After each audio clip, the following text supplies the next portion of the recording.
Estação Notícias, Comunidade em Destaque. O governo anunciou para os próximos dias a redução sobre os produtos industrializados, o chamado IPI. E aí nós teremos a questão dos eletrodomésticos, a linha branca. A Federação das Câmaras de Dirigentes Lojistas do Rio Grande do Sul, a FCDL, diz que essa atitude vai trazer aí um momento um tanto ruim para a economia. Está conosco o primeiro diretor-secretário da FCDL no estado, Jorge Claudimir Prestes Lopes, que comenta então essa decisão do governo para o setor. Por que vai ser ruim aí para o setor essa medida, hein, Jorge? Boa tarde. Boa tarde. Na verdade, para nós, em um momento extremamente complexo, por causa que aonde retira alguns produtos das reduções de IPI, você está fazendo aí com que sobre menos recurso no bolso do consumidor. Quando sobra menos recurso no bolso do consumidor, a tendência natural é existir aí uma queda nas vendas. Isso deve se refletir nos primeiros meses do ano aí. Isso aí vem a causar um desgaste extremamente negativo para a economia do país. Nós estamos vendo aí que a indústria que estava num período de aquecimento, retomando esse aquecimento, inclusive gerando novas contratações, vai sentir bastante e deve reavaliar, inclusive, as questões de crescimento e de investimento em novas empresas agora, na sua ampliação e nas suas expansões no ano de 2014. Vemos de uma maneira bastante preocupante essa decisão tomada pelo governo federal e nós esperamos que algumas ações sejam realizadas de forma que nós possamos aí compensar e não gere um desemprego significativo. E que ações seriam essas? De que forma o governo então poderia compensar o setor? Ele, na verdade, ele tem que reduzir alguns outros tipos de ou até mesmo avaliar a tão esperada também reforma da legislação trabalhista. Por causa que o que nós precisamos fazer? Nós precisamos gerar renda para a nossa população, nós precisamos gerar empregabilidade. Quando você tira do empresário a condição de ele poder ter um preço mais competitivo, nós estamos aí gerando emprego do outro lado do mundo, nós estamos gerando emprego nos países asiáticos, que conseguem entrar com preços mais competitivos no Brasil. Então, a redução do IPI, ela vinha podendo atender essa competitividade de mercado. Quando você tira, você tem que compensar de alguma outra maneira. Uma reforma na legislação trabalhista, hoje, ela é emergencial. Sem essa reforma, aí nós estamos perdendo competição com os países asiáticos, como a Índia, como a China, que hoje estão inserindo uma série de produtos aí no nosso comércio e no nosso mercado comum e fazendo com que nós perdamos a competitividade de preços com esses produtos. Então é necessário que o governo seja sensível a isso. O empresário ele quer investir, o empresário ele quer continuar criando oportunidades de trabalho. Só que quando ele não tem condições de competir, seja no mercado interno ou no mercado externo, por uma legislação trabalhista totalmente ultrapassada e também com uma tributação extremamente elevada, como ela se torna com o IPI a preço cheio, isso aí faz com que nós tenhamos aí um certo incredulidade por parte do empresariado, fazendo com que ele reavalie as questões de crescimento e de ampliação das suas empresas.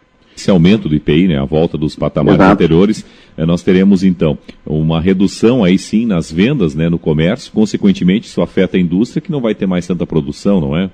Não, ele afeta diretamente e você vê o seguinte, que as vendas elas estiveram, o Brasil passou por uma situação de intranquilidade no mercado internacional, onde nós tivemos aí grave crise financeira e de empregabilidade, e o Brasil conseguiu aí de uma maneira bastante eficiente, conseguir passar a margem de todo esse processo, mantendo aí a empregabilidade em níveis satisfatórios, em 6,6% na maioria do país. E por que conseguiu? Por causa que o dinheiro estava no bolso do consumidor e esse estava podendo realizar as suas compras com maior tranquilidade e com uma ampliação no atendimento às suas necessidades.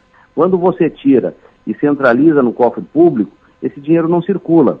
Logo não circulando, você não tem a necessidade de manter aí um nível de empregabilidade tão grande, por causa que a produção ela cai, a venda no varejo ela também se reduz, e isso é um efeito em cascata. Nós entendemos que o governo vai ter que rever, na verdade, quando a gente sabe que os cofres públicos têm que arrecadar, nós temos programas sociais que têm que ser implementados e é necessário esses recursos, mas ele tem que identificar que se você tiver uma circulação de efetivo através da empregabilidade, da geração de riqueza para o país, ele acaba também compensando essa possível perda na arrecadação que o governo vem a ter, né? Até porque na arrecadação agora a previsão com a volta dos patamares do IPI já é de R$1 bilhão agora só no primeiro mês, né? Ou seja, dinheiro que podia estar na economia do trabalhador, também dinheiro que podia circular aí no comércio e na indústria, não é, Jorge? Poderia estar aquecendo o comércio e a indústria, poderia estar sendo fonte, esse R$1 bilhão, ele poderia ser aí fonte para poder estar gerando mais emprego. E é isso que nós precisamos manter o mercado empregando pessoas aqui no Brasil. Nesse primeiro momento, o que vai acontecer? O varejo, ele vai buscar aí uma retração nas suas compras, visto que ele terá aí uma questão de diminuição nas vendas no geral. Isso faz com que nós tenhamos aí nesse primeiro momento uma diminuição nas contratações daquelas pessoas que foram contratadas de forma temporária e que poderiam ter os seus contratos renovados. Pode ocorrer dessas pessoas aí não terem a sua manutenção do emprego. Num segundo momento, se o varejista conseguir manter essas pessoas empregadas, ele vai acabar tendo que buscar também outros fornecedores. Às vezes, por uma questão de competição, vai buscar esses fornecedores fora do país. Então, a indústria, por mais que o varejo daqui a pouco vá continuar funcionando de uma maneira estável, a indústria vai perder sempre. E aí nós teremos aí uma diminuição na oferta de oportunidades de trabalho na indústria. Jorge, aproveitando a tua participação, né, em termos de FCDL, o que vocês sentiram aí no Estado, como é que foi para o comércio esse Natal? A gente sabe que esses números ainda estão sendo contabilizados, mas em primeiro momento, sim, qual é a avaliação que vocês fazem, hein? Foi satisfatório, foi extremamente positivo. A FCDL, através de um trabalho que nós temos desenvolvido desde o ano de 2007, buscando que o varejo do Estado do Rio Grande do Sul ele seja referência. Isso foi uma meta do presidente Vítor Augusto Có e tem sido implementado pela FCDL junto aos seus mais de 40 mil associados lojistas no Estado. E dentro desse programa de capacitação, nós temos mantido um crescimento no Estado do Rio Grande do Sul extremamente satisfatório do varejo.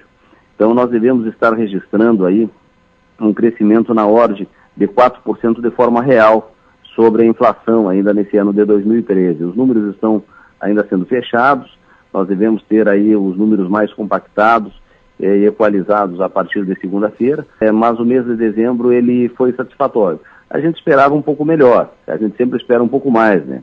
Mas diante do atual modelo econômico que está aí, ele foi satisfatório, foi um mês bastante positivo.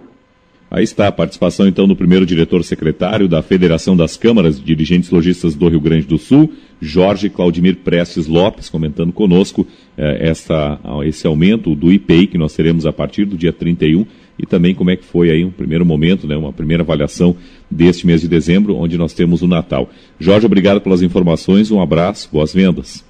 Muito obrigado e um ótimo dia a todos.